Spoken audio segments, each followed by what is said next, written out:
सरस्वत्यै नमः। श्रीगुरुभ्यो नमः। गुरुर्ब्रह्मा गुरुर्विष्णु गुरुर्देवो महेश्वरः। गुरुसाक्षात् परं ब्रह्म तस्मै श्रीगुरवे नमः। ब्रह्मानन्दं परमसुखदं केवलं ज्ञानमूर्तिं द्वन्द्वातीतं गगनसदृशं तत्त्वमस्यामि लक्ष्यम्। एकं नित्यं विमलमचलं सर्वदी साक्षिभूतं भावातीतं त्रिगुणरहितं सद्गुरुं तं नमामि।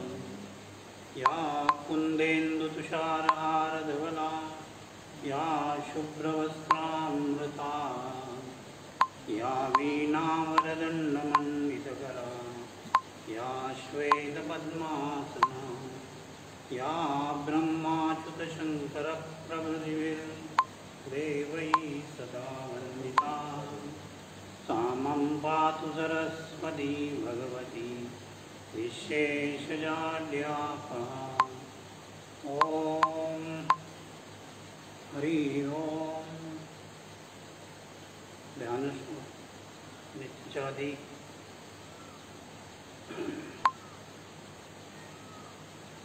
ॐ सहनावतु सहनो भुनक्तु सह वीर्यं करवावहै तेजस्विनावधीतमस्तु मां विद्विषावहै।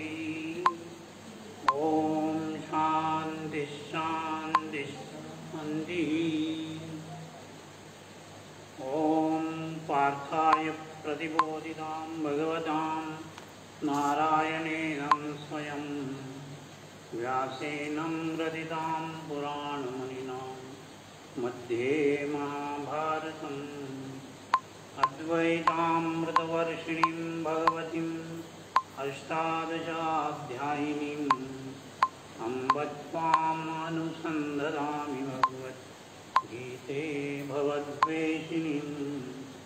नमोऽस्तु ते व्यासविशालबुद्धे फुल्लारविन्दायतपत्रनेत्र येन त्वया भारततैलपूर्णः प्रज्वालितो ज्ञानमयः प्रदीपः।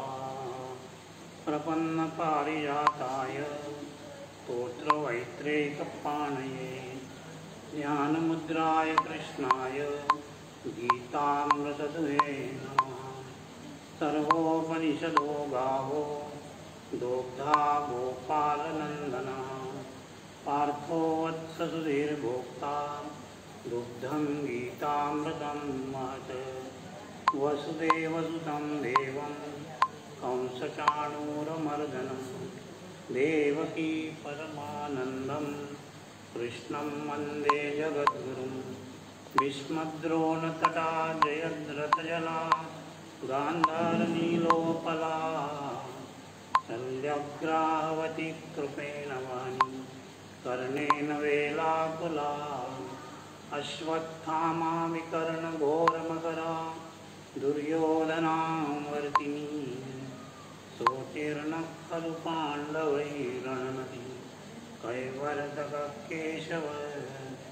पाराशर्यवचः सरोजममलं गीतार्थगन्धोत्कटं नानाख्यानजकेसरं हरिकथा सम्बोधनाम्बोधितं। लोके सज्जनषट्पदैरहरः पेपीयमानं मुदा भूयाद्वारजपं भजं कलिमल रध्वांसिनः श्रेयसे। मूकं करोति वाचालं पङ्गुं लङ्घयते गिरिं यत्कृपातमां वन्दे परमानन्दमाधवम्। यं ब्रह्मा वरुणेन्द्ररुद्रमरुतः स्तुन्वन्ति दिव्यैस्तवैः वेदैः साङ्गपदक्रमोपनिषदैः गायन्ति यस्सामगाः। ध्यानावस्थिततद्गतेन मनसा पश्यन्ति यं योगिनो यस्यान्तं न विदुः सुरासुरगणाः। देवाय तस्मै नमः देवाय तस्मै नमः देवाय तस्मै नमः हरि ओम.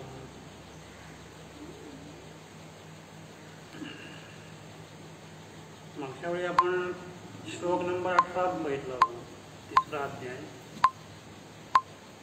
पण थोडी पार्श्वभूमी सांगायची म्हणजे सृष्टीमध्ये अखंड ईश्वर प्रेरित कर्म कसं चालू आहे त्याबद्दल मी बोललो होतो. आणि त्यानंतर जे ज्ञानाची परमोच्च पातळी गाठतात त्यांना काही कर्म उरत नाही. म्हणजे त्यांना कर्म केलं तरी ते कर्म केलं असं त्याचं स्वार्थप्रेरित कर्म नसतं. कर्म ते आपोआप आपसुकच होत जातं. ज्याच्यात काही स्वार्थ नसतो, आसक्ती नसते, अनासक्त होऊन ते कर्म असे लोक करतात जे ज्ञानाची परमोच्च पातळी गाठतात. तस्माद्दसक्तं, आता पुढचा श्लोक. तस्माद्दसक्तं सततं तस्माद्दसक्तं सततं कार्यं कर्म समाचर कर्म समाचर असक्तो याचरन् कर्म परमाप्नोति पुरुषात्. या श्लोकामध्ये भगवान अर्जुनाला उपदेश करतायत की तू पण असंच आसक्ती विरहित होऊन कर्तव्य कर्म करत राहा. तुझा स्वभाव धर्म क्षत्रिय आहे, त्यामुळे तुझं काम फार महत्त्वाचं आहे. तू प्रमुख योद्धा असल्यामुळे तू जर युद्धात पळून गेला तर पांडवांनी कुणाकडे बघायचं. एक आपण इथं यष्टी समष्टी भाव असतो. म्हणजे एखादं कुटुंब आहे, त्याच्यात कुटुंबाचा जो हेड असतो त्यांनी कुटुंबाचं पालन न करता जर कुठंतरी तीर्थयात्रा करायला गेला, आपलं कुटुंबाला उघडं टाकून किंवा आपल्या बायका मुलांना उघडं टाकून तो आपला तीर्थयात्रेला गेला तर कसं होईल. तसं आहे ते. तसं म्हणजे कम्पॅरिझन तसं होतं. म्हणजे अर्जुनच्यावर सगळ्या पांडवांची भिस्त होती. त्यांनी जर हातपाय घालून आपण युद्ध करत नाही म्हटलं तर ते क्षत्रियाला एकतर शोभणारं नव्हतं. आणि तो त्याची जी एक युद्धात त्यांनी जी एक निपुणता मिळवलेली होती ती निपुणता जर काय कामाची. त्याचं कर्तव्य कर्म युद्ध करणे हे आहे. युद्ध करणे हेच त्याचं कर्तव्य कर्म आहे. ते त्याच्या स्वभावाला अनुसरून आहे आणि त्यामुळे युद्ध करणं हे क्रमप्राप्त आहे. आणि ते युद्ध तू आसक्ती विरहित ते कर असं भगवान त्याला सांगतायत. आणि असा आसक्ती विरहित कर्म करणारा परमपदाला पोचतो. इथं कोण मरणार आहे, कोण जिवंत राहणार आहे, कोणाला जय होणार आहे, कोणाला पराजय होणार आहे ही बाब नाही. ही बाब गौण आहे. जेव्हा आपण धर्माला अनुसरून काम करतो तेव्हा भगवान म्हणतायत की ते जय त्याच्यात निश्चित आहे. समजा क्षणिक तुम्हाला जय नाही मिळालं, क्षणिक तुम्हाला असं वाटलं की मला जे काय मनात योजलं होतं ते नाही झालं, तरी म्हणजे काय म्हणतात ते दूरवरचा तुम्ही विचार केला तर त्याचा निश्चित त्याचं फळ मिळतं. लगेच एकेचं फळ नाही मिळत, पण दूरवर त्याचं फळ निश्चित मिळतं. आपण जर हे सगळं आपलं तत्त्वज्ञान हे पुनर्जन्मावर आधारित आहे. पहिल्यांदाच सांगितलं पुनर्जन्म आणि मोक्ष. त्यामुळे एखाद्या वेळेस असं होतं की तुम्हाला लगेच फळ मिळत नाही, कारण पूर्वीची पापकर्म असतात. पूर्वीची पापकर्माचं क्षलन झाल्याशिवाय, ते परिमार्जन झाल्याशिवाय तुम्हाला एकदा त्याचं फळ मिळत नाही. पण त्याचं निश्चितच कदाचित ह्याच जन्मात किंवा ते पुढं त्याचं फळ मिळतं आणि ते असं भगवान सांगतायत. त्यामुळे तो निश्चित होऊन ते युद्धाला तयार हो असं सांगण्याचा अर्थ. पुढचा श्लोक. कर्मण्येव हि संसिद्धिम् आस्थिता जनकादया.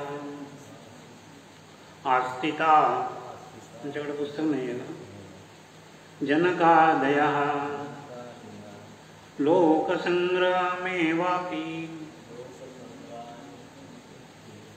ते पुस्तक नाही जरा पुस्तक देते. आधी दिलं होतं तिकडे दोन होती. लोकसंग्रामेवापि संपश्य कर्तुमर्हसि. आणि इथं एक सुंदर उदाहरण दिलं आहे भगवाननी जे आधी मी सांगितलं की आसक्तीविरहित कर्म आणि यष्टी आणि समष्टी भाव, म्हणजे एखादा कुटुंबाचा घटक तो आपल्या कुटुंबाचं कसं पालनपोषण करतो, तसंच एखादा समाज सुधारक तो सगळ्या समाजाचं नेतृत्व करतो आणि चांगली कामं करून तो आपलं नाव अमर करून जातो. तर असं उदाहरण भगवान श्रीकृष्ण अर्जुनाला देत आहेत. आणि ते उदाहरण आहे जनक, राजा जनक. एक क्षत्रिय होते, चांगले खूप प्रसिद्ध राजा, कुठल्या विदेह मला वाटतं विदेहाचे राजा होते. आणि खूप प्रसिद्ध, आणि त्यांनी खूप प्रजेचा चांगला उद्धार केला, आपलं वैभव पण वाढवलं, प्रजेची चांगल्या प्रकारे काळजी घेतली. आणि खरं म्हणजे हे जनक, राजा जनक आणि अष्टावक्र, तुम्ही गोष्ट माहिती काय माहीत नाही, पण अष्टावक्र आणि जनक यांच्यावरती एक अष्टावक्र गीता म्हणून आहे. त्याच्यात संपूर्ण राजा जनकांनी कसं ज्ञानप्राप्ती केली आणि ते अष्टावक्र त्याला विचारत आहेत, खोदून विचारत आहेत की असं केलं तर असं, असं केलं तर असं, म्हणजे वासना म्हणजे काय, आणि माणूस कसा हे भरगडत जातो, आणि कसं वेगवेगळी आपल्याला प्रलोभनं कशी असतात, आणि त्याच्यातून आपण कसा मार्ग काढायचा, हे त्याला अष्टावक्र त्याच्याकडून खोदून काढतात. तो एवढा मोठा राजा आहे, पण तुला आसक्तीने असं कसं होणार, तुझ्याकडे सगळं ऐश्वर आहे, सगळे तुझ्याकडे संपत्ती आहे, आणि तू त्याचा भोग घेत नाहीस का. तो म्हणतो मी नाही, मी भोग घेत नाही, मला हे आहे त्याच्यात मला आनंद आहे, पण मी हे सगळं प्रजेकरता वापरतो आहे, प्रजेच्या उद्धाराकरता मी हे सगळं वापरतो आहे, मला त्यात यत्किंचितही मला त्याबद्दल आसक्ती नाही, आशा नाही, आणि हे मी सगळं प्रजेच्या कल्याणाकरताच मी त्याचा वापर करतो, आणि मला कुठेही जाणून येत नाही की मी एवढं माझ्याकडं वैभव आहे. म्हणून मी राजा जरी असलो तरी मी सगळ्या प्रजेमध्ये मिसळणारा राजा आहे, असं तो अष्टावक्राला सांगतोय. खूप सुंदर आहे, तुम्ही माझ्याकडे पाहिजे तर आहे, तुम्हाला देतो वाचायला. तर माहिती आहे ना. तर ते जनकाचं उदाहरण मुद्दाम इथं दिलेलं आहे. जनक क्षत्रिय होते, अर्जुन क्षत्रिय. जनकाने राजा असून, क्षत्रिय असून त्यांनी कसं प्रजेचा चांगला उद्धार केला आणि कसं व्यवस्थित सगळं राज्य हाताळलं. त्यामुळे ते अर्जुनाला ते काय म्हणतात, ते एक प्रकारचं उद्दिष्ट म्हणा, किंवा एक त्या जनकाकडे बघ त्यांनी कसं केलं, आपलं प्रजेचा उद्धार कसा केला, तसं तुझं जे प्रजा आहे किंवा तुझं जे कुटुंब आहे पांडव, याचं तू स्वहितचित, स्वहित स्वार्थ नव्हे, पण आपल्या प्रजेचं स्वहितचित, जिथं अधर्म माजला आहे तो अधर्मचा निपात करायला तुझ्यासारखा निपुण योद्धा आणि दुसरा कोणी आपल्याला समोर दिसत नाही. त्यामुळे तो त्याचा वापर करून तो सगळा अधर्माचा बिमोड कर, असं त्यांना सूचित करायचं आहे. जसं जनकाने आपलं राज्य चांगल्या प्रकारे हाताळलं, तसं हे युद्ध सुद्धा तो जिंकून, कारण क्षत्रियाला युद्ध हे अपरिहार्य असतं. साम्राज्याचा विस्तार करायचा असेल तर युद्ध करण्याचा पर्याय नसतो. एखादं शेजारच्या राज्यात धुमाकूळ माजत असेल तर त्या राजाचा पराभव करून साम्राज्य वाढवणे हे एक शूरवीराचं काम असतं, आणि त्या प्रजेला ते पाहिजे असतं. एखादा, आता तुम्हाला उदाहरण द्यायचं झालं तर धनानंद म्हणून होता, चित्रगुप्त आणि धनानंद, ते चाणक्यांनी कसा उपदेश करून ते धनानंदाचा कसा विमोड केला आणि चंद्रगुप्ताला गादीवर बसवलं. त्यांनी तर प्रतिज्ञा केली होती, जोपर्यंत चंद्रगुप्ताला आपण गादीवर बसवत नाही तोपर्यंत आपण शंडीची गाठ बांधणार नाही, असं आणि चाणक्यांनी प्रतिज्ञा केली होती. तर त्यामुळे असं क्षत्रियाचा धर्म काय ते तू स्मर, ते तू जाण, आणि त्याप्रमाणे प्रजेचा उद्धार कर, अधर्माचा बिमोड कर, असं त्यांना भगवान त्यांना सुचवायचं. आता इथं लोकसंग्रह हा शब्द बऱ्याच पुढच्या श्लोकामध्ये आलेला आहे. लोकसंग्रह म्हणजे काय, इथं लोकसंग्रहाचा अगदी शब्दशः अर्थ म्हणजे लोकांचा जमाव, पण इथं तसा अर्थ अभिप्रेत नाही आहे. लोकसंग्रह म्हणजे प्रजेचं हित. 4 लोक जेव्हा जमतात, 4 लोकांच्या करता काम करणे, 4 लोकांच्या हितासाठी काम करणे, त्याला लोकसंग्रह म्हणतात. मी काय म्हणतो लक्षात आलं. लोकसंग्रह आता पण उदाहरण द्यायचं झालं, आपलं स्वातंत्र्य युद्ध कितीतरी मोठे मोठे स्वातंत्र्य सेनानी होऊन गेले. स्वातंत्र्यवीर सावरकर, नेताजी सुभाषचंद्र बोस, महात्मा गांधी, नाव घ्यायला काही हरकत नाही. म्हणलं असे मोठमोठे नेते होऊन गेले. आणि त्यांनी काय केलं, त्यांनी आपला स्वार्थ नाही बघितला, त्यांनी देशाकरता काम केलं. बरोबर ना? आता ते सुभाषचंद्र बोसने तर आर्मीची स्थापना केली आणि ती सुद्धा आपल्या भारतात त्याची स्थापना झाली तुला आसाममध्ये, पण त्याची खरा विस्तार झाला सिंगापूरमध्ये, ते आपल्या देशात पण नाही.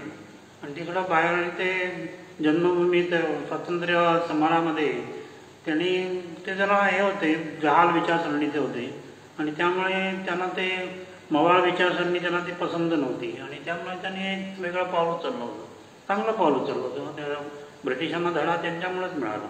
आणि ब्रिटिशांनी भारत सोडायचं कारण बोसच होते, सुभाषचंद्र बोसच होते.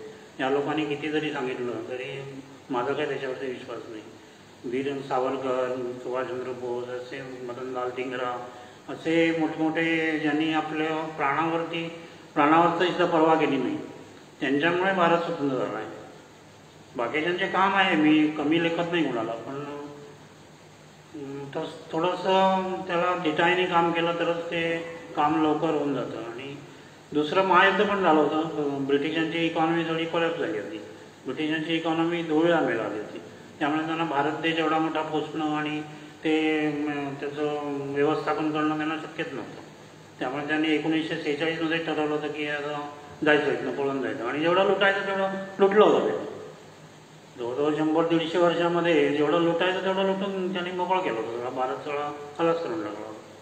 त्यामुळे त्याला राहण्यात काहीच पॉईंट नव्हता. पण सांगायचं म्हणजे तर लोकसंग्रह ते जे मोठे मोठे स्वातंत्र्य सेनानी निर्माण झाले, त्यांनी काय केलं, लोकांना जवळ केलं, चांगल्या मार्गाने वाईट मार्गाने. काय शेवटी उद्देश काय होता, भारत स्वतंत्र करणे हा उद्देश होता.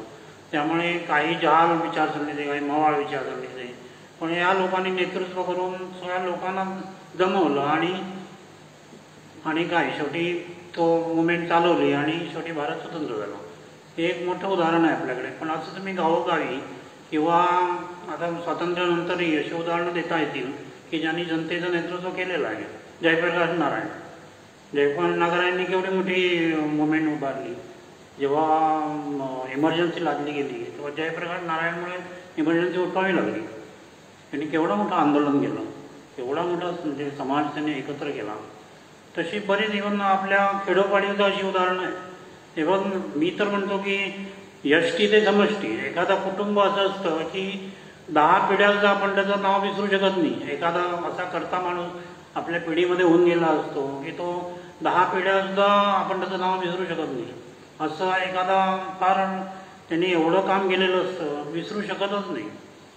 आता ते शिवाजी महाराजांचा काळ बघा, शिवाजी महाराज कुठल्या म्हणजे 400 वर्ष होत आली जवळजवळ, पण त्यांनी जे काम केलं ते आपण विसरू नाही शकत. किंवा त्यांनी जे मावळे गोळा केले, तानाजी मालुसरे, असे कितीतरी तानाजी मालुसरे आणि कोण दुसरे नेताजी पालकर, असे बरेच मावळे होते की ज्या त्यांची नावं बरोबर राजीनामा झाली. त्यांनी आपल्या गावापुरचं लोकांना एकत्र केलं.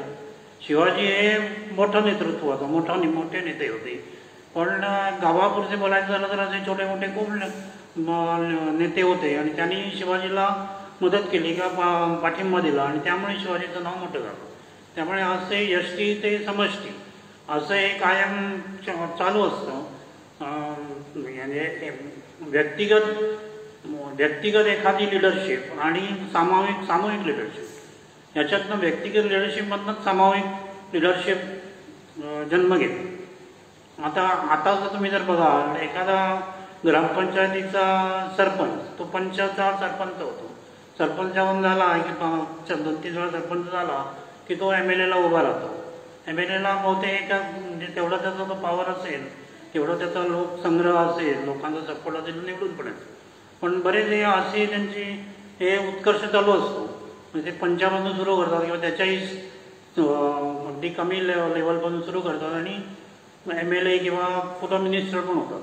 मी तर असे बघितलेलं आहे की ते कोणी त्यांचं नाव पण कोणाला माहीत नव्हतं, असे मिनिस्टर होऊन गेले. आमच्या गावात एक गुरुजी होते, आता सांगायला हरकत नाही ना, माहिती असेल, संजय बरोबरला माहिती आहे, खाडीलकर गुरुजी, तुम्हाला माहिती असेल. खाडीलकर गुरुजींना राष्ट्रपती पदक मिळालं. त्यांच्याकडे तर एवढ्या कला होत्या, ते अष्टपैलू होते. नाटकांचं डायरेक्शन, चांगल्या हस्तकला, वेगवेगळ्या टाईपच्या कला, ते चांगलं हार्मोनियम वाजवायचे. लहान मुलांचे त्यांनी कलापथक केलं होतं आणि त्यामुळे छोटी छोटी नाटकोली ते बसवायचे विथ म्युझिक, म्हणजे संगीत वगैरे देऊन.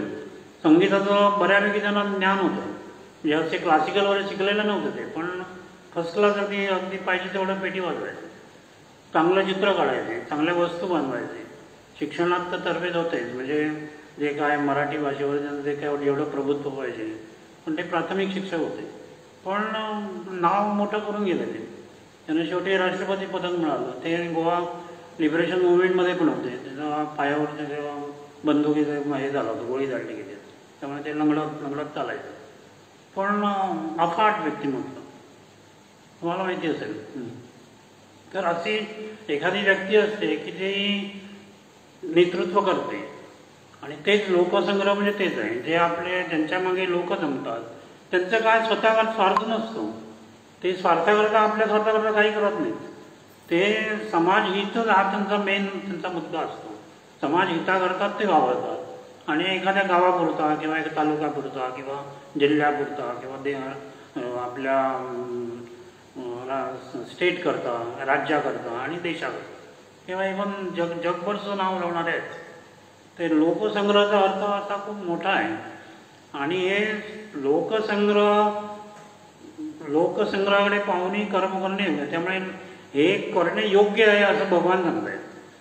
त्यामुळे आसक्तीविरहित कर्म याच्यामध्ये लोकसंग्रह आला. मला काय म्हणायचं आहे, लोकसंग्रह, तुम्ही लोकांसाठी कामं करा, नुसतं स्वार्थ पाहून काम करू नका.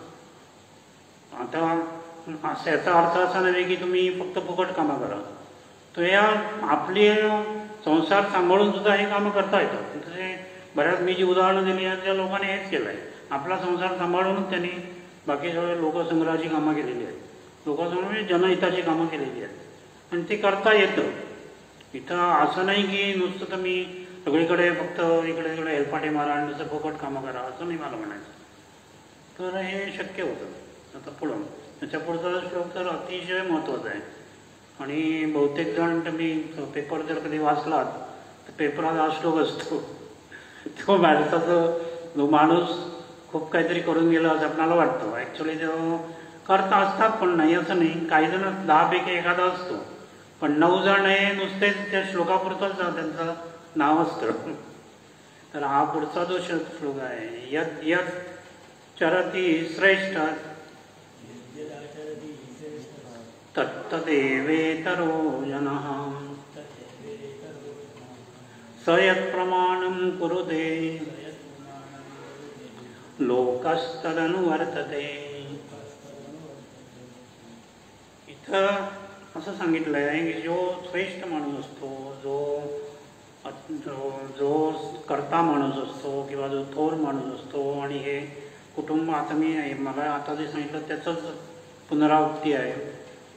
तर एखादा कुटुंब घ्या, त्याच्यामध्ये जो कुटुंब प्रमुख असतो तो आपल्या मुलांना अशा प्रकारे चांगली वागणूक देतो, आणि त्याचं आचरण शुद्ध पाहिजे.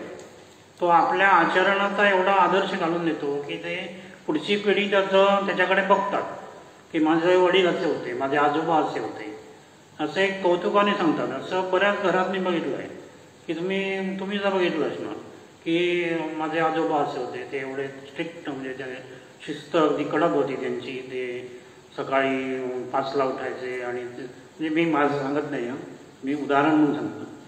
तर 5ला उठायचे आणि ते सकाळी उठून देवाचं काहीतरी श्लोक बिक म्हणायचे, काही योगा करायचे, किंवा आपली कामं जी मेहनतीची कामं असतात ते सुरू करायचे.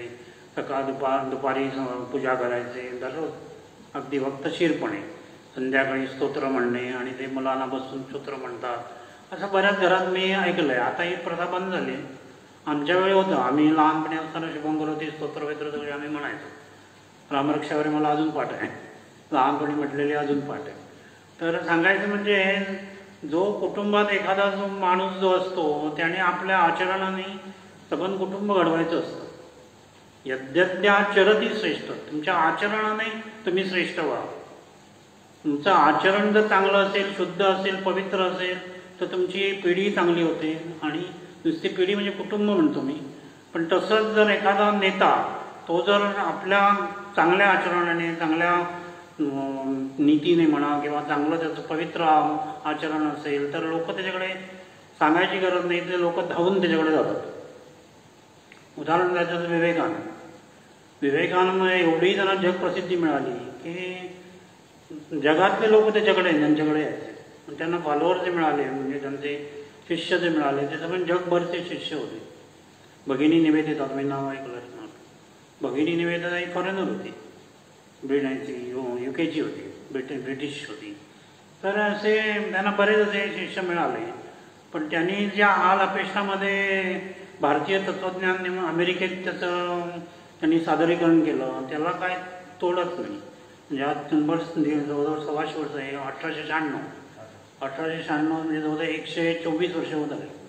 124 वर्ष ते अजूनही त्यांचं नाव गाजत आहे. आणि त्यांनी ठेवलेला आदर्श लोक विसरू शकत नाहीत. तो अजूनही चालू आहे. रामकृष्ण मिशन म्हणजे स्वामी विवेकानंद असं हे समीकरण बनलेलं आहे. तर तुमचं यज्ञ आचरती श्रेष्ठ, तुमचं आचरण असं चांगलं ठेवा, पवित्र ठेवा, शुद्ध ठेवा की लोक तुमच्याकडे ओढले जातील. तत्तदेवे सर्वजन. आणि ते तुमचं आचरण चांगलं असेल, तुमच्या कुटुंबातलं प्रमुख व्यक्ती घ्या किंवा सामाजिक तुमच्या गावातली एक चांगली 10 लोक घ्या, त्यांचं आचरण असेल लोक त्याला फॉलो करतात. लोक त्यांचं अनुसरण करतात की हा चांगला माणूस आहे, ह्याला आपण काय सांगतो ते ऐकूया. असा गावात 1-2 तरी लोक अशी असतात, मी बघितलं आहे. गावात 1-2 तरी अशी लोक असतात की जे कोणी जातात आणि त्यांचा सल्ला घ्यायला जातात. असं बहुतेक प्रत्येक गावात असतं. आणि ते कशामुळे घडतं की त्याचं आचरण किंवा त्याचे विचार शुद्ध असतात, चांगले असतात. तो सगळे बाजू ऐकून घेतो, त्याचं कोणाशी भांडण नसतं, तो सम्यक असतो. सम्यक म्हणजे समविचारी असतो, समतोल असतो, समभाव असतो. तो कोणाबद्दल त्याच्या मनात अडी नसते, राग द्वेष नसतो. अशा माणसाकडे लोक ओढून जातात आणि लोक त्याला फॉलो करतात. आता सिनेमातले नट नव्हे, सिनेमातले नट हे बुजगावणे असतात. मला असं म्हणजे अक्षरशः वाईट शब्द येतात मला. सिनेमातले नट जे असतात ते आता अमिताभ बच्चन, आता जे जयललिता, तिला आणि ती देवी म्हणून तिचं काही लोक पुतळे उभे राहतात. कुठली देवी आली? हे असले आचरण नको आहे. भगवद्गीतेमध्ये असलं आचरण नाही आहे. आचरण कसं पाहिजे की खरंच आदर्श आचरण पाहिजे. ते आदर्श म्हणजे ते एकच पिढी नाही, कंप्लीट 10-20 पिढ्या गेलं तरी ते नाव त्यांचं विसरता कामा नये असं आचरण. हे असं आचरण, असलं आचरण म्हणजे काय, ते सिनेमात त्यांनी गब्बर पैसा मिळवला, एरवी पैसे मिळवले आणि नंतर भ्रष्टाचार करून भरपूर पैसे पण मिळवले. त्यानंतर त्या आचरणाला काय अर्थ नाही. तसलं आचरण इथं अभिप्रेत नाही आहे. पण आपण आताची जर तुम्ही पिढी बघा, आताची तुम्ही जनरेशन बघा, तर असं दिसून येतं की असले जे काळात गडप होणारे जे नट काय म्हणतात ते नेते असतात, म्हणजे हिंदी सिनेमातले हिरो किंवा मराठी सिनेमातले हिरो, तर ते त्यांचंच लोक आचरण करतात. हे असं होऊ नये. चांगल्या इथं काय म्हटलं आहे, प्रवृत्ती आणि निवृत्ती. तर प्रवृत्ती वेगळं म्हणजे वाईट, प्रवृत्ती वाईट पण असतात, चांगल्या पण असतात. पण प्रवृत्ती म्हणजे बहुतेक वाईट. पण निवृत्ती मार्ग जर चांगला, निवृत्ती म्हणजे चांगली, म्हणजे प्रवृत्ती वाईट प्रवृत्तीहून जर तुम्ही निवृत्तीकडे वळत असाल तर ती चांगली आहे ना, आचरण चांगलं. तर अशा लोकांना जिथून आपल्याला वाईट प्रवृत्तीकडून जर निवृत्तीकडे मार्ग मिळत असेल तर त्या नेत्याला नक्कीच आपण फॉलो केलं पाहिजे. त्या नेत्याचं किंवा त्या लिडरचं आपण ऐकलं पाहिजे. ते सगळं म्हणजे 2-4 श्लोक लिडरशिपवरती आहेत. यद्यद्या आचरती श्रेष्ठ तत्तदेवे तरो जना स यत् प्रमाणं कुरुते. म्हणजे तो जसं वागतो, तो जसं आपलं आचरण ठेवतो, जो ज्या नीतिमत्तेने वागतो, तसंच त्याचे जे त्याच्याकडे बघतात किंवा त्याचा आदर्श म्हणून त्याच्याकडे पाहतात, त्यांचं वर्तन पण त्यांच्यासारखं करायचा प्रयत्न करतात. काही जण करतातही, काही जण करत नाहीत, काही जण नुसतेच बघतात आणि हा खूप चांगला पण आपण काहीच करत नाही असे पण म्हणतात. तर ह्या श्लोकाचा अर्थ खूप चांगला आहे. जो श्रेष्ठ पुरुष जे जे आचरण करतो तेच इतर सामान्य लोक आचरित असतात. जो त्याला प्रमाण मानतो त्यालाच प्रमाण मानून लोक तसाप्रमाणे अनुसरतात. म्हणजे इथं प्रमाण तो एक आदर्श, त्या माणसाचा आदर्श. म्हणजे असे आदर्श आपल्याला जाईल तिकडे दिसतात, नाही असं नाही. बऱ्याच ठिकाणी आता संत काय, संतांनी काय केलं, संत आपले केवढे मोठे आदर्श घालून दिले लोक, नाही का. संत रामदास होऊन गेले, केव्हा आजसंबंध जे मनाचे श्लोक आहेत, एक एक श्लोक म्हणजे असं हिरा आहे, हिरा. म्हणजे त्याचा अर्थ जर आपल्याला आचरणात आणायचा झाला तर कठीण आहे, पण प्रयत्न तरी करावा, निदान वाचावं तरी. 200 काय 205 काहीतरी श्लोक हे आहेत मनाचे श्लोक, किती उत्कृष्ट आणि एकदम तसे सोपे आहेत. म्हणजे त्यात काय कठीण असं मला काय वाटत नाही, पण केवढं म्हणजे अलौकिक वाङ्मय आहे. म्हणजे असे मी जे म्हणतो तर अशा लोकांचं आचरण करावं की समर्थ रामदास किंवा संत तुकाराम, ज्ञानेश्वर, कितीतरी महाराष्ट्रात तर संतांची मंदिरही आहे. एक एक म्हणजे नुसती सांगून जमणार नाही एवढे संत होते. त्यामुळे हे सगळे त्यांचं अनुसरण करायला काहीच हरकत नाही. मी तर म्हणतो हे संत बिंत जाऊ देत, तुम्ही घरातल्या मोठ्या माणसाचं जर चांगलं आचरण केलं, आता संध्याकाळी आता मुलीने बाहेर फिरू नये किंवा संध्याकाळ झाली काळू पडायच्या आधी घरी यावं आणि चांगले आपण शालीनतेने वागावं. पण नाही, तुम्ही आता जर बघाल सिटीमध्ये किंवा मोठ्या शहरामध्ये तर ते हाफ पॅन्ट घालून मुली असतात आणि मुला मात्र फुल पॅन्टमध्ये असतात. म्हणजे हे इथं म्हणणं बरोबर नाही, पण जे दिसतं ते बोलणं भाग आहे. त्यामुळे वाईट नजर काय सगळ्यांची चांगली असते असं नाही, नजर वाईट असतेच, नजरेचा दोष असतोच. आम्ही पण सांगितलं की काय ते भद्रम पश्चिमी, सगळेच का चांगले आणि शुद्ध नजरेने नाही बघत. लोकांच्या नजरा वाईट असतातच, लोकांच्या नजरा कलुषित असतात, वासनामय असतात. त्यामुळे मुलीने आपलं, आणि ते आपली परंपरा आहे, हिंदू संस्कृती काय सांगते, हिंदू संस्कृती सांगले की तुम्ही जरा अंगात थोडंसं दिसता का नाही असं कपडे घालावे असं दिलेलं आहे. तरी तुम्ही जर बघाल तर हे सगळे आपला ऱ्हास आहे. म्हणजे वेस्टर्नाइज आपण पाश्चिमात्य संस्कृतीचं आचरण करून सगळं आपण आपल्यावरतीच घालून देतोय, बरोबर की नाही. तर ह्या श्लोकाचा अर्थ खूप मोठा आहे, म्हणजे कितीही बोलता येईल. बोलणं संपणार नाही, आता आपण पुढं जाऊ. हे म्हणू पाहिजे तर अभंग.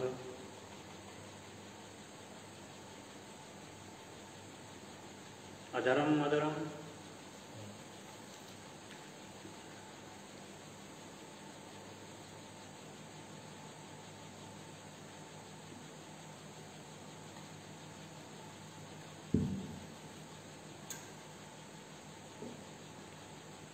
गीता एवढी व्यापक आहे, फार म्हणजे एकेका श्लोकाचा अर्थ तुम्ही काढाल तसा लागू शकतो, इतका म्हणजे खूप व्यापक आहे.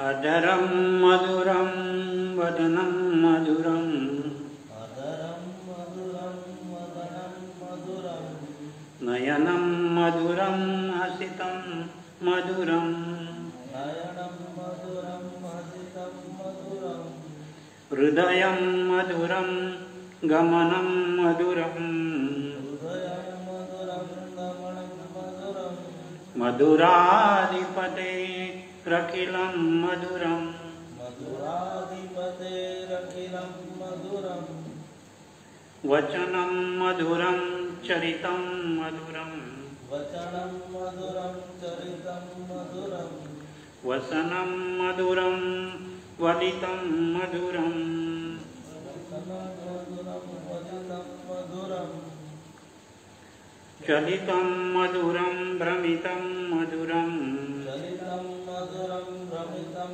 मधुरं, मधुराधिपतेरखिलं मधुरं, मधुराधिपतेरखिलं मधुरम् वेणुर्मधुरो रेणुर्मधुरा वेणुर्मधुरो रेणुर्मधुरा पाणिर्मधुरा पादो मधुरो पाणिर्मधुरा पादो मधुरा नृत्यं मधुरं सख्यं मधुरं नृत्यं मधुरं सख्यं मधुरं मधुराधिपते रखिलं मधुरं मधुराधिपतेरखिलं मधुरम् गीतं मधुरं पीतं मधुरं गीतं मधुरं प्रीतं मधुरम् मुक्तं भुक्तं मधुरं तृप्तं मधुरं भुक्तं मधुरं स्तम्भं मधुरम् रूपं मधुरं तिलकं मधुरं रूपं मधुरं तिलकं मधुरम् मधुराधिपतेरखिलं मधुरं मधुराधिपतेरखिलं मधुरम् करणं मधुरं तरणं मधुरं करणं मधुरं तरणं मधुरम् हरणं मधुरं स्मरणं मधुरं हरणं मधुरं स्मरणं मधुरम् वमितं मधुरं शमितं मधुरं वैमितं मधुरं शमितं मधुरम् मधुराधिपतेरखिलं मधुरं मधुराधिपतेरखिलं मधुरम् गुञ्जा मधुरा माला मधुरा पुण्या मधुरा माला मधुरा यमुना मधुरा मीची मधुरा यमुना मधुरा नीति मधुरा सलिलं मधुरं कमलं मधुरं सलिलं मधुरं कमलं मधुरम् मधुराधिपते रखिलं मधुरं मधुराधिपतेरखिलं मधुरम् गोपी मधुरा लीला मधुरा गोपी मधुरा लीला मधुरा युक्तं मधुरं भुक्तं मधुरं युक्तं मधुरं मुक्तं मधुरम् दृष्टं मधुरं शिष्टं मधुरं दृष्टं मधुरं सृष्टं मधुरम् मधुराधिपतेरखिलं मधुरं मधुराधिपतेरखिलं मधुरम् गोपा मधुरा गावो मधुरा गोपा मधुरा गावो मधुरा यष्टिर्मधुरा सृष्टिर्मधुरा यष्टिर्मधुरा सृष्टिर्मधुरा दलितं मधुरं फलितं मधुरं दलितं मधुरं फलितं मधुरम् मधुराधिपतेरखिलं मधुरं मधुराधिपतेरखिलं मधुरम् हरे राम राम राम हरे हरे हरे राम राम राम हरे हरे हरे कृष्ण कृष्ण कृष्ण हरे हरे हरे कृष्ण कृष्ण कृष्ण हरे हरे हरे राम राम राम हरे हरे हरे राम राम राम हरे हरे हरे कृष्ण कृष्ण कृष्ण हरे हरे हरे कृष्ण कृष्ण कृष्ण हरे हरे हरे राम राम राम हरे हरे हरे राम राम हरे हरे हरे कृष्ण कृष्ण कृष्ण हरे हरे हरे कृष्ण कृष्ण कृष्ण हरे हरे हरि ओम।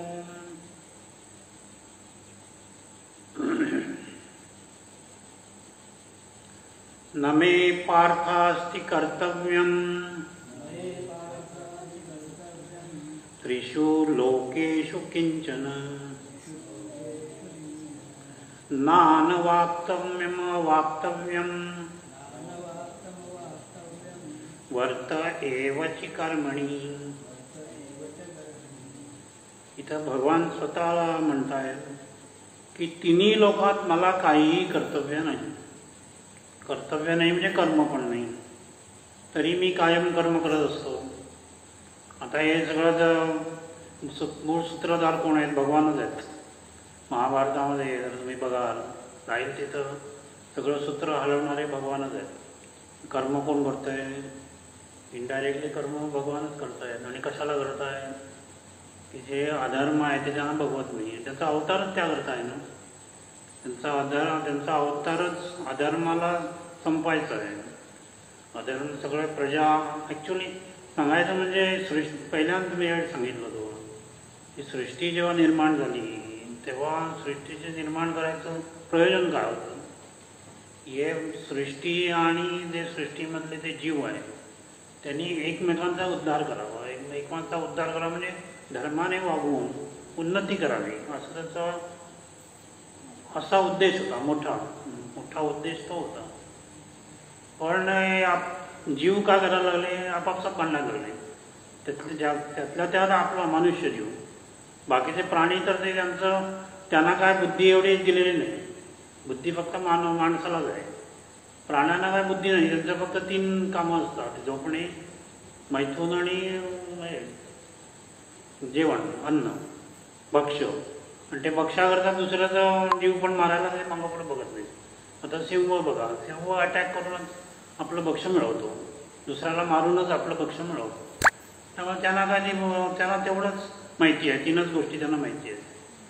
माणसाला कसं आहे, माणसाला हे डोकं दिलं आहे, त्यामुळे बुद्धी दिली आहे. त्यामुळे बुद्धीचा चांगला वापर करून आपली उन्नती कशी करा, आपली आणि बरोबर इतर प्राणीमात्रांची उन्नती कशी व्हावी आणि एकूण सृष्टीची उन्नती, आपल्या उन्नतीबरोबर सृष्टीची उन्नती आणि प्राणीमात्र. आता हे मोठा जो उद्देश आहे तो उद्देश सफल होणार तर सगळी प्रजा जी आहे, सगळी प्रजा म्हणा किंवा जे सगळं जीव जगत आहे ते चांगल्या तऱ्हेने आणलं गेलं पाहिजे. धर्माने आणलं गेलं पाहिजे. ते जर अधर्म बोकाळेल तर ईश्वराला त्याच्यात आपली शक्ती दाखवावीच लागते आणि तेच नेमकं ईश्वर करतो. आणि त्यामुळे जरी त्यांनी म्हटलं की मला काहीही कर्तव्य नाही, मला काही जिथं प्राप्तव्य आणि गंतव्य आणि प्राप्तव्य म्हणतात, प्राप्तव्य अप्राप्तव्य किंवा प्राप्तव्य आणि गंतव्य, म्हणजे मला प्राप्त करण्यासारखं काही नाही, अप्राप्त असंही मला काही नाही, मी काही मिळवू शकतो. आणि मला प्राप्त करायचं माझा काही उद्देश पण नाही, मला काय मिळवायचं नाही. सगळं जे आहे ते व्यवस्थित चालू राहावं हाच एकच उद्देश आपला आहे. आणि त्यामुळे मी कायम त्या कर्मातच, कायम त्यातच मी मग्न असतो असं भगवान म्हणत आहे. वर्त एवची कर्म, फक्त कर्मामध्ये मी कायम बिझी असतो, कर्मामध्येच मी कायम मग्न असतो. त्याच्यातच माझा अवतार त्याच्याकरता आहे. आणि मी कायम कर्म रात्रंदिवस 24 तास कर्मच करत असतो. आणि ते कशाला करतो तर जगताचा उद्धार. जगताचा उद्धार आपण माणूस एकटा करू शकत नाही. माणसाचं सगळं कंट्रोल आहे ते ईश्वराकडे. त्यामुळे ईश्वरात सगळा जीव जगताचा जो उद्धार करायचा, तो जर तो अधर्म बोकाळत असेल, अधर्म जेव्हा माजतो, पण तो पुढच्या 4थ्या अध्यायाला आहे, तर ते धर्मानुसार चालण्याकरता ईश्वर आपली शक्ती दाखवतो असं म्हणत आहे. त्यामुळे इथं अर्जुनाचा ते प्रश्न होता की तुला कसं काहीच कामं लागत नाही, तू तर कसं वेगळा राहू शकतोस, म्हणजे काम न करतो.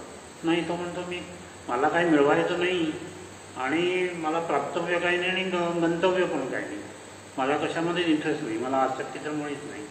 पण ते चाललं आहे ते व्यवस्थित चालावं याकरता मी हे सगळी माझी ईश्वर शक्ती वापरतो असं अर्जुन.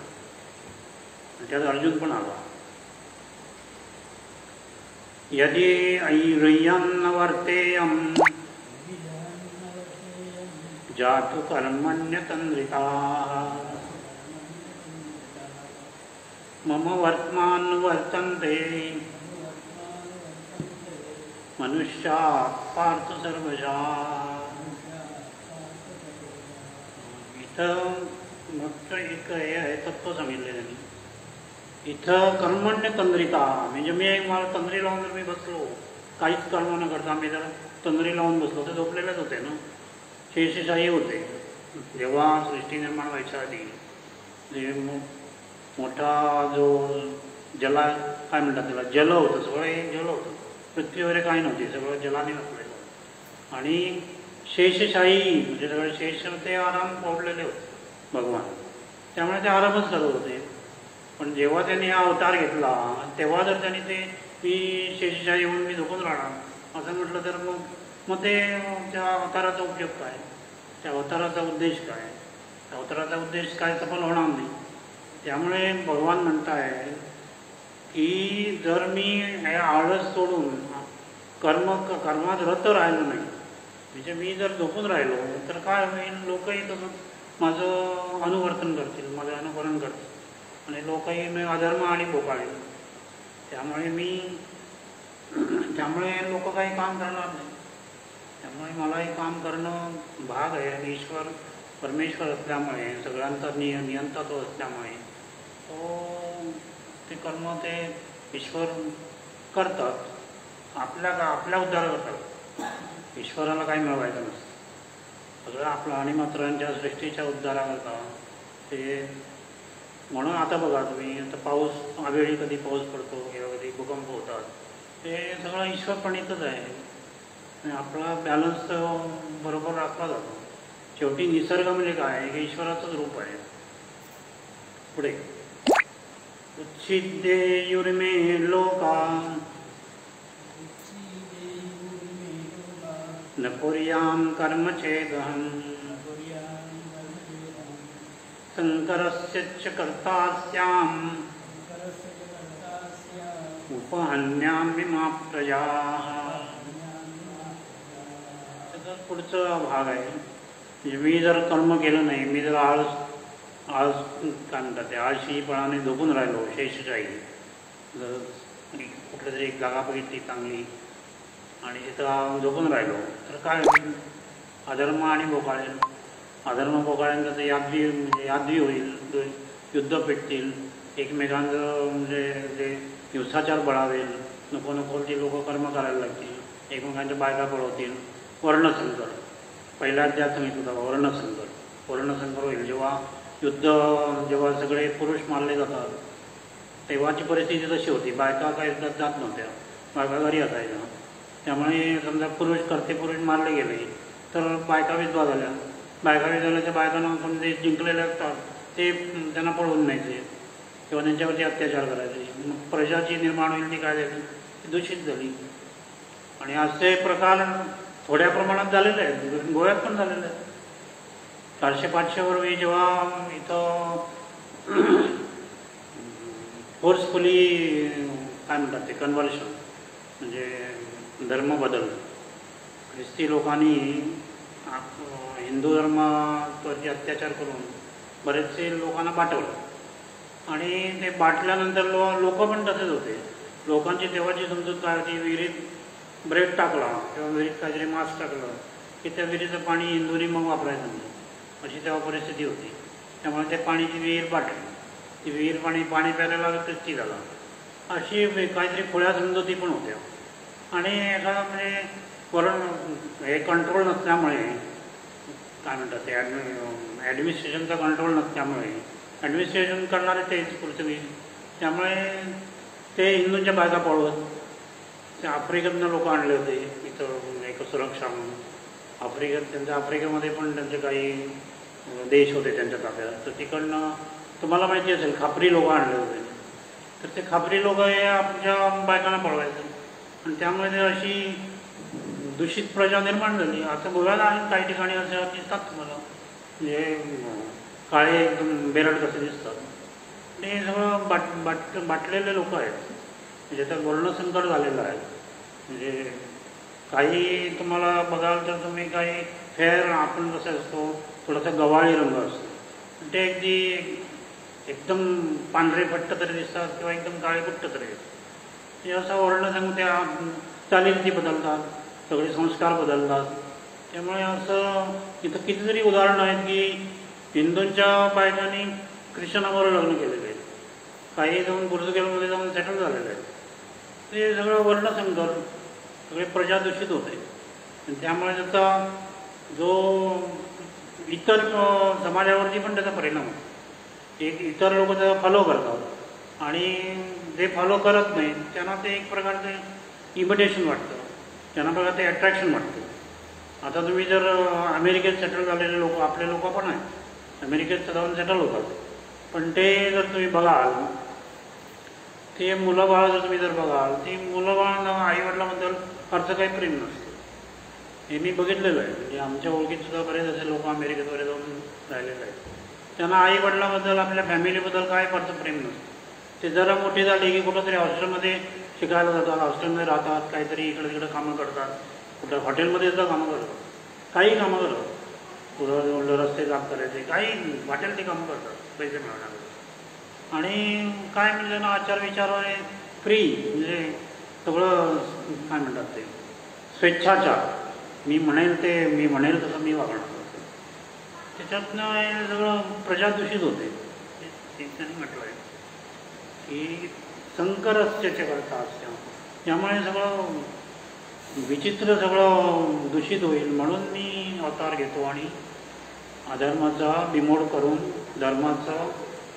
धर्माचं अधिष्ठान मी परत बसवतो. धर्माधिष्ठित प्रजा आपण त्याचा उद्धार करून ती चांगली प्रजा निर्माण होईल असं म्हणजे जनतेच्या कैवाराकरता किंवा प्रजेच्या जीवजगताच्या कैवाराकरता आपण अवतार घेतो असं भगवान अर्जुनाला सांगतायत.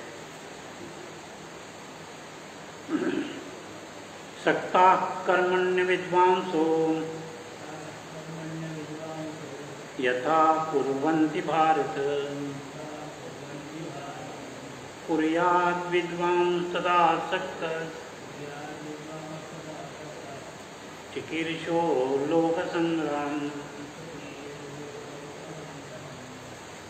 कर्मामध्ये आसक्त झालेले अज्ञानी लोक ज्याप्रमाणे कर्म करतात त्याप्रमाणे लोकसंग्रहाची इच्छा करणाऱ्या ज्ञानी पुरुषाने अनासक्त राहून कर्म करावे. जिथं दोन्ही बाजू सांगितलं आहे. म्हणजे जे अज्ञानी असतात, ज्यांना अज्ञानी म्हणजे इथं काय, जे विषयी वासना आसक्ती असते, इच्छा आकांक्षा भरपूर असतात, जे वासनाधीन असतात, जे प्रलोभनाला बळी पडतात, त्यांना जग आणि दृश्य जगात हे सगळं सर्वस्व वाटतं. म्हणजे जगात जे काय प्रलोभनं दिसतात तेच त्यांना आपणाला मिळावं असे एक सुप्त इच्छा मनात जागृत होते आणि ते त्या वासनांच्या मागे लागतात. त्याच्यात बरेच हे आले, षडविकार आले. त्यामुळे ते षडविकाराने मागं लागून ते अगदी ते मिळवण्याकरता जसे प्रयत्न झटतात, म्हणजे एवढे झटतात की ते चांगल्या कामाला पण तेवढे झटणार नाही. इनफॅक्ट चांगल्या कामाला येणारच नाही. एखादा आता चांगलं समजा काय म्हणतात ते भजन सुरू आहे किंवा एक चांगलं कोणातरी मोठा साहित्यिक आला आहे, त्याचं हे लेक्चर सुरू आहे, त्याला जाणार नाही. तर कुठे डिस्को आहे तिकडं जाणार, म्हणजे असं. किंवा प्रलोभनं किंवा कुठं जुगार चालू आहे तिकडं जाणार. म्हणजे लॉटरी, आता लॉटरी घेणारे किती लोक आहेत. तर लॉटरी हा काय प्रकार आहे. तुम्ही 1 रुपयाची किंवा 10 रुपयाची लॉटरी घेता, त्याच्यात कितीतरी लोकांच्या आशानुसार तिथे असतात त्या पैशावरती. त्यामुळे ते पैसे उरत नाहीत, पचत नाहीत ते पैसे ते, आणि ते झटपट पैसा तो मुळीच उरत नाही. मी तर म्हणतो की ते अमिताभ बच्चनचा कुठला प्रोग्राम चालतो केबीसी कायचा प्रोग्राम चालतो ना, कौन बनेगा करोडपती. तर कौन बनेगा करोडपती याच्यामध्ये ते करोडपती होतात. ते मला नाही वाटत ते करोडपती तसेच करोडपती राहतात. आता ते तिथं जाऊ नये असं म्हणतात आम्ही नाही आहे, पण ते जातात. तुम्ही कितीही नाही म्हणून सांगितलं तर ते जाणारच. गाडण्यात बरेच त्याच्यामध्ये लोक इन्व्हॉल्व असतात. त्यामुळे ते बंद करणं तसं सोपं नाही आहे. पण मला काय म्हणायचं आहे, प्रलोभन म्हणजे ते ह्याला अज्ञान म्हणतात. चांगल्या सन्मार्गाला कोणी जाणार नाही. चांगलं मी म्हणतो इथं नाही आलं या प्रवचनाला, आता काही ऑनलाईन बघत असतात, पण समजा ह्याला इथं नाही आलं, तुम्ही घरी होता, हे घरी अभ्यास करा. पण करतात का, किती करतात, मला त्याबद्दल मी साशंक आहे. असे अभ्यास करणारे लोक फार कमी असतात. मी म्हणतो तुम्ही समजा हे तुम्हाला आवड नाही, चांगलं ललित लेखन वाचा, साहित्य वाचा, चांगलं काहीतरी चांगलं नवीन काहीतरी शिका. समजा तुम्ही कोणी एखादा समजा प्रोफेसर आहे किंवा एखादा त्याच्याकडे जाऊन शिका. एखादा गणित कच्चं आहे, गणित कोण चांगलं शिकवतो त्याच्याकडे जा, गणित चांगली तयारी करून घ्या. असं वेगवेगळं काही करता येतं. आता काही असं अष्टपैलू असतं. तो एखादा मी बघितला की त्याला प्लंबिंग येतं, त्याला इलेक्ट्रिकल वायर साधं बारीक सारीक कामं तो करू शकतो. असं सगळे गुण असणं काय वाईट नाही आहे, पण नाही करणार नाहीत. कारण प्रलोभन एकदम इझी पैसा जिथं मिळेल तिथं लोक अट्रॅक्ट होतात. त्यामुळे हे दोन प्रकारचे लोक, एक अज्ञान आणि अज्ञानात वावरणारे आणि दुसरे ज्ञानी लोक, जे ज्ञान मार्गाला लागणारे आणि जे अधिकाधिक ज्ञान मिळवून आपले ईश्वर अनुग्रह प्राप्त करून घेणारे असे लोक. हे दोन्ही लोकांचं असं इथं कम्पॅरिझन केलेलं आहे. त्यामुळे लोकसंग्रहाची, ज्यांना लोकसंग्रहाची इच्छा आहे, ज्यांना समाजाकरता काही करायचं आहे, त्यांनी इच्छा आकांक्षा सोडून काम करावं. इच्छा आकांक्षा सोडून काम करावं म्हणजे जनतेचं त्याच्यामध्ये हित होईल. समजा तुम्ही प्रत्येक ठिकाणी जर तुम्ही आपला स्वार्थच बघितला तर परोपकारी कामं होतील कशी? होणारच नाही. तिथं फक्त तुम्हाला स्वार्थ, मला किती मिळणार आहे डोळ्यासमोर येणार, तर मला किती मिळणार हे जर डोळ्यासमोर येत असेल तर त्याच्यात परोपकाराची कामं काय होणारच नाहीत, ते नुसतं नावाला. त्यामुळे जनतेची कामं जर जे लोक करतात ते आपला स्वार्थ सोडून ते कामं करतात आणि ती थोडी तरी ते करावं, ते असावं असं भगवान अर्जुनाला सांगतायत. त्यामुळे तू सुद्धा त्यांना असं सुचवायचं आहे की तू हे सगळं आसक्ती आहे ते सोडून, मोह माया सोडून युद्धाला तयार, असं भगवानाने अर्जुनाला सुचवायचं आहे. तिथं आपण पुढे करूया.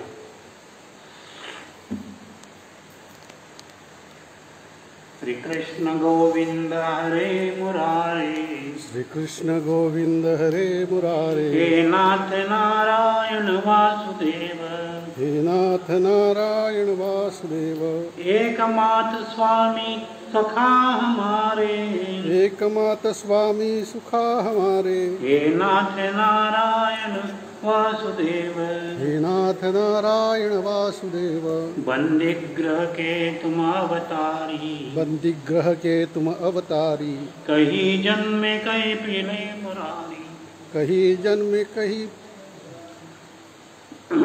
गोकुल में जन्मे मथुरा के तारे, गोकुल में जन्मे मथुरा के तारे, हे नाथ नारायण वासुदेव, हे नाथ नारायण वासुदेव, हरे राम राम राम हरे हरे, हरे राम राम राम हरे हरे, हरे कृष्ण कृष्ण कृष्ण हरे हरे, हरे कृष्ण कृष्ण कृष्ण हरे हरे, हरे